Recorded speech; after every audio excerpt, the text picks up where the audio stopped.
Is this the caller that was trying to call in? Yes, this is subconscious now. Hey, how are you, man? How you doing? Good, good. Welcome to the show. Doing okay. Okay, so I'm on right now? Yeah, of course. You're live on the air, my friend. Okay.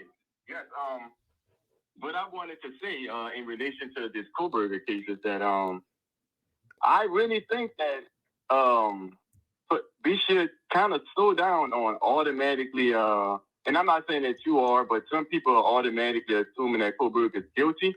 Yep. I'm not saying that he is or isn't. I don't, don't get me wrong. For sure. But I do believe that I'll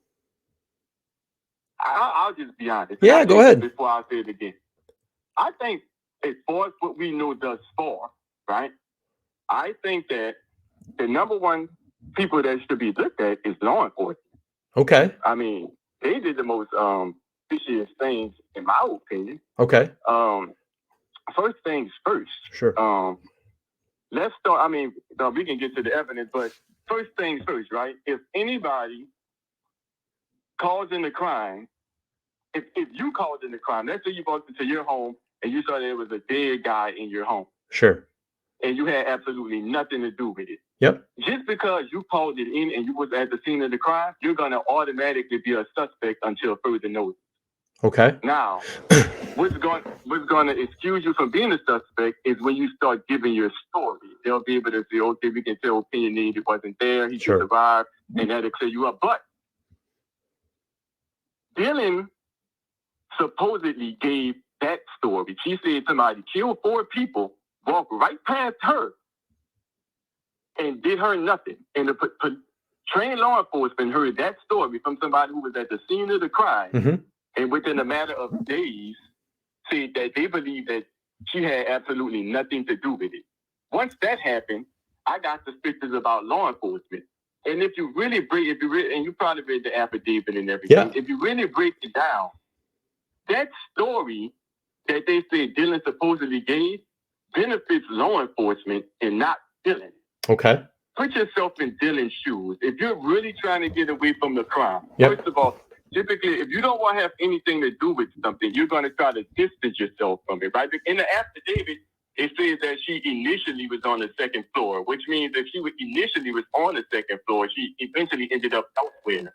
If you truly want to lie and get away with the crime, you would distance yourself from the crime for one. Right. And you certainly wouldn't tell the police and expect them to believe, oh, the guy who killed these people, he walked within a foot of me. I was able to identify him and everything. He just walked right past me and didn't do anything. If you wanted somebody to believe your story, if you wanted to lie, why would you? That's why a bunch of people are saying, come on, are you serious? Who's going to believe that story?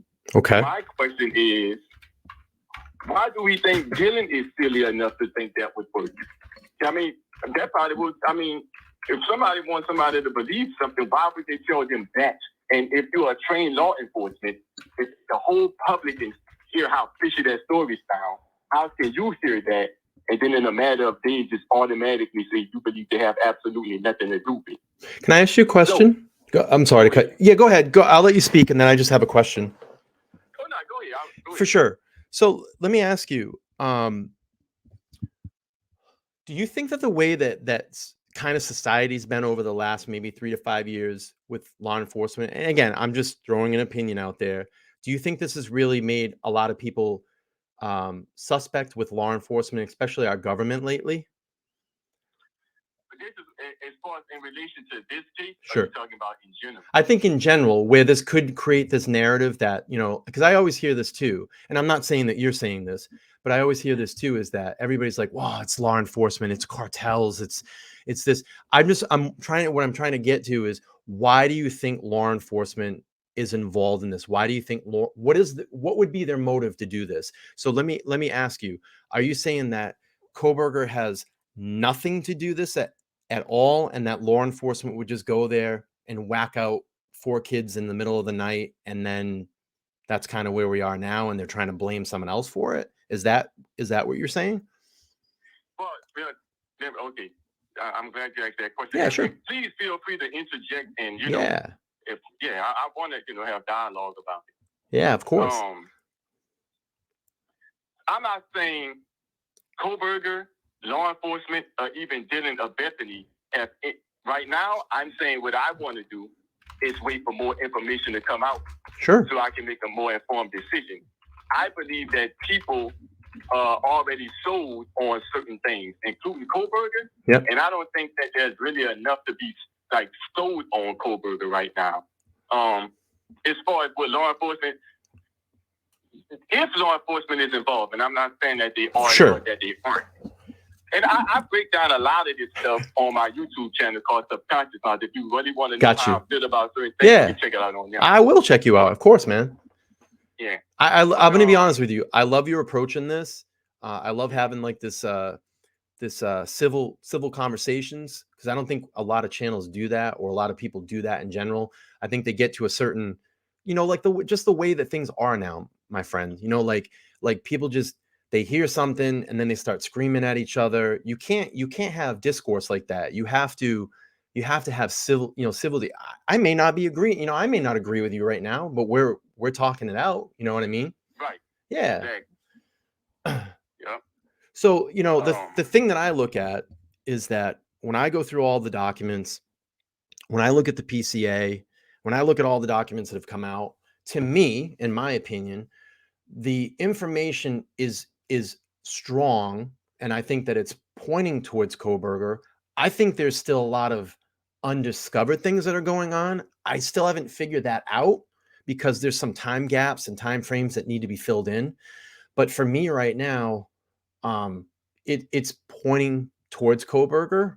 But I'm not sure if there's anybody else involved. Some days I sit here and I say, I don't think there could be. Some days I sit here and I say, well, maybe, but I think truly the only way we're going to hear this is when this gets to June 26th, and we hear the opening prelim, and hear, more, because they're compiling evidence right now. I mean, it's not like we're just stopped on this investigation and we're going to wait till June. So they're building their case, of course. And I think a lot more stuff's going to come out. A lot of stuff's going to come out. Yeah, that, which is kind of part of my point when I say, I don't think that people should necessarily form an opinion right now based on what we know, because like you said, in your opinion, you feel one way. Sure. And I do want to break down why I feel like this evidence is extremely weak. Okay.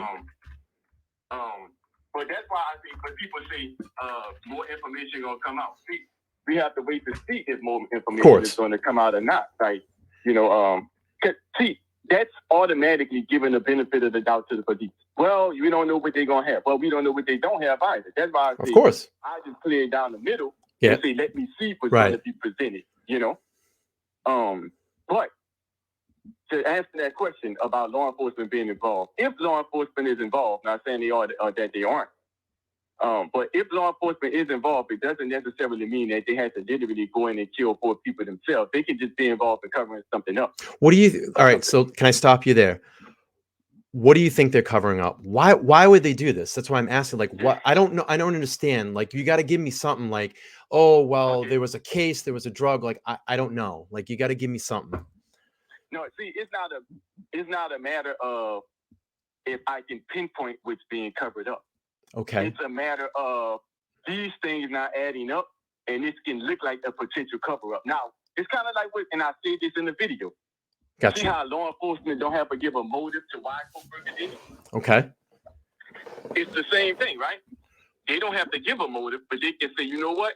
We might not know exactly why he did it, but this is why we believe something is going. It's the same thing with law. I can name certain things why I feel like there could be a potential cover up, even if I don't know exactly what's going on. Okay. I can say this, and that. All right. Let me hear your this and that then. I want the audience to hear where your this and that is. If you can give me a few of them. Yeah. Part of my this and that is what I said earlier. The very fact that somebody told you this unbelievable story. Somebody who was at the scene of the crime told you this unbelievable story that even the public are looking at like, come on, are you serious? And in a matter of days, you say that person had absolutely nothing to do with the crime, just flat out, just like that. Mm-hmm. Now, people in response to that would say, well, you don't know what the police have. Exactly. We don't know. What we know as the public, we know the story Dylan told. We see all the gaping holes in it. And as far as we know, that's all we have to go on. So to say they believe police, they feel like police have a reason to believe that story, it would just be automatically happening on the police side because you don't know what the police have to say that story is credible or not. We got to just go off what we have. So I think most people can say there is a bunch of holes in Dylan's story that, sound real shaky. Sure. And that's all so knowing that, you have to just say it's a shaky story until you have further proof that it's not. Mm-hmm. So, okay, another thing. Let's talk about the knife sheet, because I think that's probably the biggest thing that makes people believe that Kohberger did it, because it's DNA. I mean, you have something that's as good as DNA that, that would be like real strong evidence. And I understand that. Yeah, I'm going to be honest with you. Right after we get off this call, I'm actually doing a segment on touch DNA. So I have another segment after this, and we're going to lay it all out. I'll put it out there in the ether and see what you guys think about it. But I like I said, I'm not an expert. I'm just going off of articles and things that I see. So I'll pull some of that information up. We can look at it, and maybe, I change some minds either way. I try to just put things out there in the ether. That's what I do here on this channel. And I let the audience decide, or people like you. I love this call. This is fantastic. So I'm hearing a voice. I'm hearing a different view to this case, and that's what I want people to do. I want people to call in. I want people to comment. I want people to discuss this, because we should. And I talked about that at the beginning of the show, having free speech, having the idea, putting things out in the ether, having productive conversations, using our brains. I don't think a lot of people do that. Yeah. No, I agree. Yeah, I agree with you. I actually touched on there. I got a video I might have made 3 videos ago called Kohberger's DNA. Mm-hmm. That's another video that people might want to check out. But let's talk about this knife sheet. Sure. Because I get why people would hear what's been put out in relation to this knife sheet and would believe automatically that means Kohberger is guilty. But there's not one person. There are 3 people who are referenced in relation to the knife sheet in the affidavit and in the unsealed search warrant. You have Detective Talbert, you have Corporal Payne, mm-hmm. and you have Sergeant Blaker. Mm-hmm. There's not one person in the affidavit or in the unsealed search warrant who can flat out say that they saw a knife sheet. Okay. Blaker said he heard about it. Talbert didn't know if it was underneath Maddie or on the side of Maddie, which will make you question, was he even there to see it himself? Because if he was, he would know if it was underneath or on the side of Maddie. And they say Blaker is referencing Talbert. So if he's referencing somebody who might have heard about it, that means Blaker only heard about it. Mm-hmm. Talbot only heard about it. Now you have Corporal Payne. Corporal Payne said that he saw something that appeared to be a knife sheet. Now, the very fact that you say you saw something that appeared to be a knife sheet means you have a level of doubt at what you're seeing. Mm-hmm. Secondly, Sergeant Blaker and Corporal Payne showed up at the house together. It's in the unsealed search warrant. They got there together. Officers just showed them around together. Right. Walked them upstairs right. together. They got to the room where Maddie and them was together. Went in there together. None of them saw a knife sheet. Blaker came back and said later on somebody told him about it.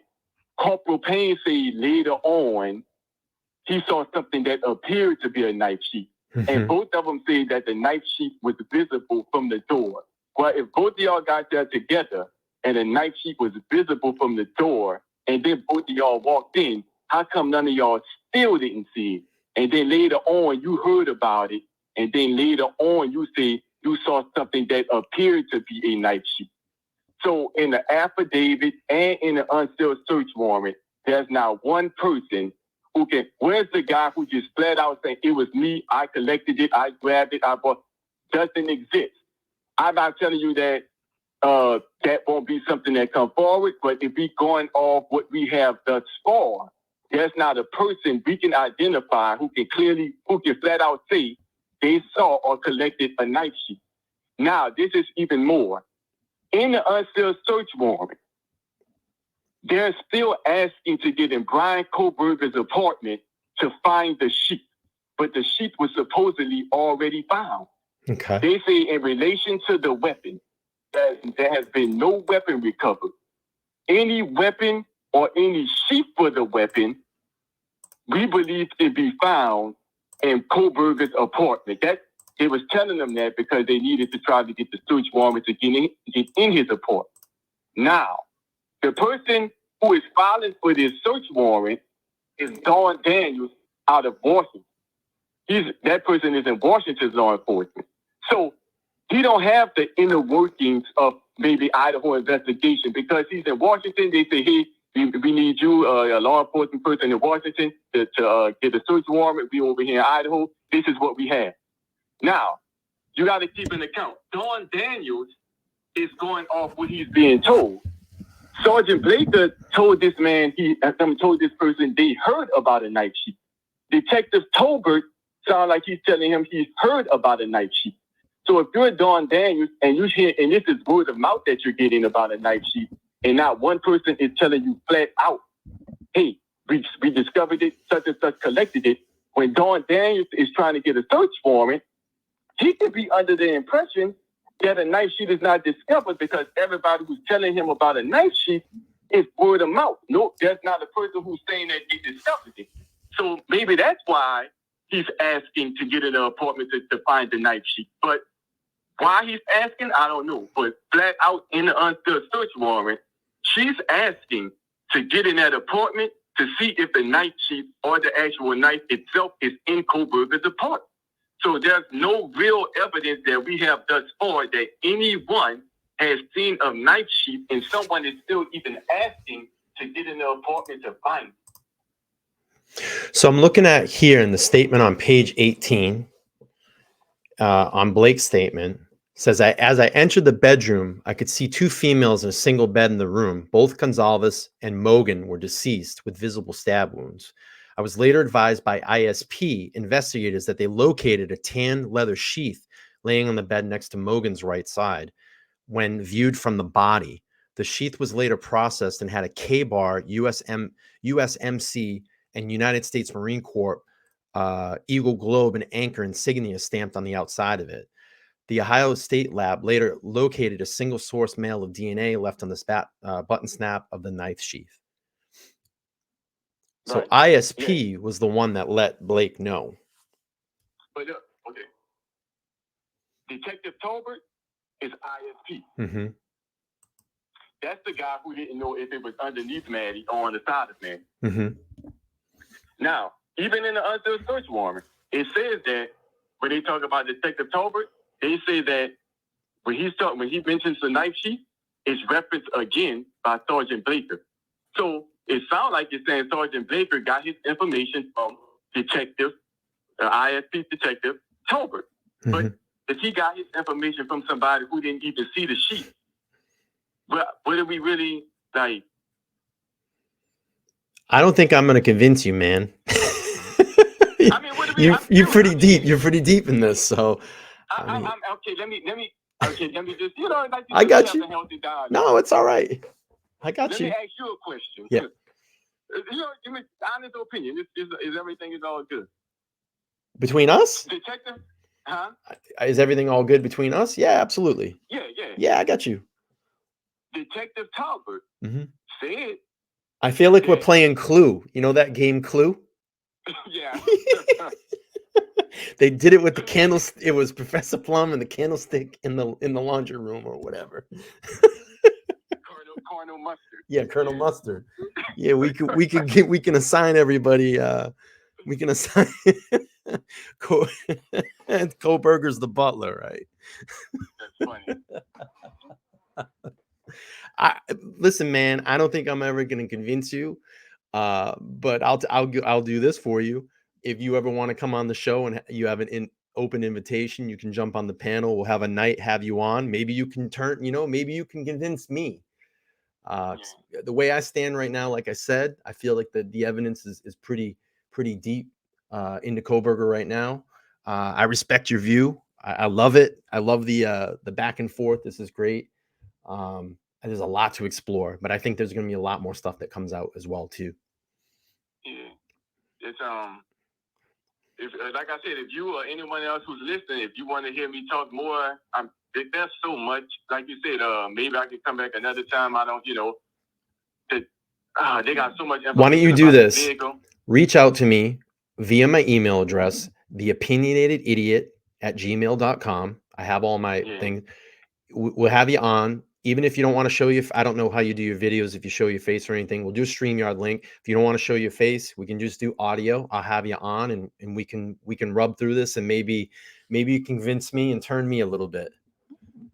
Okay, opinionatedidiot@gmail.com. gmail.com. Yeah, theopinionatedidiot@gmail.com. Yeah, write me. We'll set something up. We'll have you on the show. You say B as in THE? Yes, sir. D. Yes, sir. Okay. Like yeah. Yes, sir. Okay, yeah. Well, I'll have to do that. I'll have to definitely do it. All right, my friend. I'm going to continue with the show if you want to watch. I appreciate it. I appreciate you calling in. This is really good. And we'll get something together soon. I'd love to have you on the panel. All right. Nice talking with you. All right. Take care. Oh, by the way, if you want to shout out your channel, please do. Let's shout the channel out. You got a YouTube channel? Yes. Subconscious Mouth. That's All right. the name of it. Feel free to check it out. I'll delve even deeper into some of these things we were talking about. All right, brother. Nice talking to you. Appreciate you. All right, thanks. Have a great night. Hey, everybody. Thank you for checking out this video. If you like the content here today, make sure to click on one of these videos up here. I would appreciate it. And before you head out, make sure to like, share, and subscribe. Turn on that bell notification so every time I drop a new video or go live, you guys will know. Thanks.